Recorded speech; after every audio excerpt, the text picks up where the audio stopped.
Hey guys, welcome back to my channel and welcome back to another mini vlog. তো এটা হচ্ছে দীঘা ব্লগের part 4 আর এটাই হচ্ছে লাস্ট পার্ট। তো সকাল সকাল ব্রেকফাস্ট করে আমরা চলে গেলাম লাঞ্চ করতে। লাঞ্চে ছিল ফ্রাইড রাইস, চিলি চিকেন। আমাদের হোটেলের সামনে আরেকটা হোটেল ছিল, সেখান থেকে আমরা সমস্ত কিছু খাবার দাবার নিচ্ছিলাম আর ওখানে লাঞ্চ ডিনারও করছিলাম বেশিরভাগ দিন।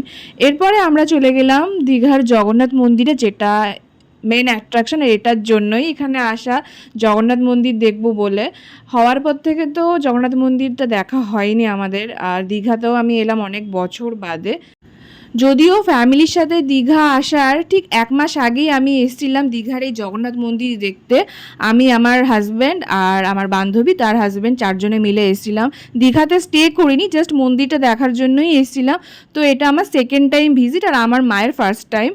তো 1 মাসের ব্যবধানে আমি পুরো এসেছিলাম, আর এক্স্যাক্ট সেম তারিখটাও ছিল, মানে আগের মাসে যে তারিখে এসেছিলাম পরের মাসেও ঠিক সেই তারিখেই এসেছি।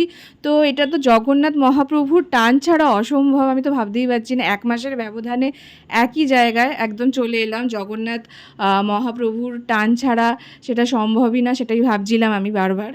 তো এখানে আমরা অনেকটা টাইম স্পেন্ড করলাম, অনেক গল্প করলাম, খুব ভালোও লাগছিলো। আর কী সুন্দর হাওয়া দিচ্ছিল সেই সময়, ওয়েদারটাও দারুণ ছিল।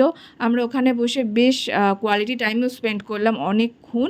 তারপরে আমরা চলে এলাম সি বিচে। গতকালের মতো, গতকালও যেরকম মার্কেটে গিয়ে আমরা চা ঝালমুড়ি খাচ্ছিলাম, তো আজকেও চলে এলাম। আর আজকে এত হাওয়া দিচ্ছে যে চুল শাড়ি সব উড়ে যাচ্ছে। আমার তো অনেক দিনের ইচ্ছে ছিল যে মন্দিরে, জগন্নাথ মন্দিরে এসে শাড়ি পরবো, তো আগের বারে হয়নি, বাট এবারে পসিবল হলো। তারপরে পাপড়ি চাট খেয়ে টুকটাক শপিং করছিলাম। এই ক্লিপটা কিনেছি, আমার এরকম ক্লিপ ছিল না, ঝিনুক লাগানো ক্লিপ বেশ ভালোই লাগে দেখতে, তো এটা কিনে নিলাম। আর তারপরে এখানে টুকটাক আরও কেনাকাটা করছিল আমার মা আর মাসি, মামি সবাই মিলে। অ্যান্ড দেন আমরা চলে এলাম বাড়ি। আর পরের দিন সকালে চা আর ব্রেকফাস্ট খেয়ে বেরিয়ে গেলাম। আমাদের 3 দিনের সফর এখানেই শেষ, আমরা বাড়ি ফিরছি এখন।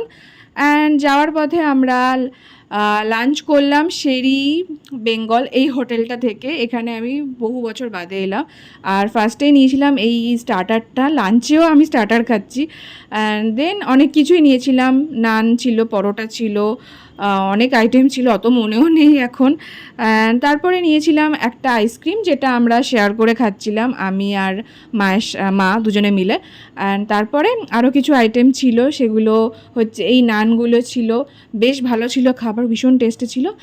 So that's it for today. Subscribe for more and thanks for watching.